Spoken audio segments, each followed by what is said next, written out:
The Mills administration announced this week the state ended the fiscal year with a $148 million budget surplus. A large portion of that surplus is going to the MaineDOT to start critical projects that were put on hold due to a budget shortfall. Sierra Dubois has more. Governor Mills recently committed $136 million to the Maine Department of Transportation after announcing a budget surplus, a much-needed boost as the department has dealt with a budget shortfall. Commissioner Dale Doughty says this has impacted the DOT for a long time. There was a Blue Ribbon Commission in 2020 that identified at that time a $160 million shortfall.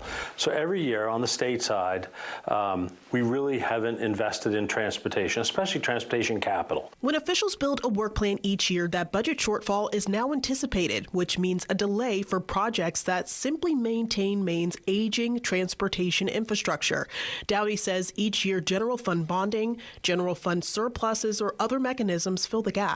8,800 miles of highway, 2,800 bridges in the state, and we have only 1.4 million people to support managing those. That's an enormous network, and that's not even counting airports, marine terminals, rail. The $136 million commitment is the exact amount needed to connect the dots and complete more than 35 different projects across the state.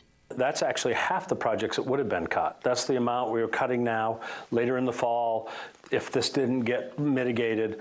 But that list is really only half. That list represents about $250 million worth of projects. The MaineDOT estimates an additional $195 million in state resources will be needed in fiscal year 2029. So they're looking to have conversations around a long-term solution. Now, really, the conversation needs to start about how we fund transportation in Maine. And at the same time, really going around and really talking to policymakers, making sure candidates for the legislature, candidates for the governor's office all understand the importance of transportation, number one, and then number two, what it costs to deliver them. Sierra Dubois, WABI News, Augusta.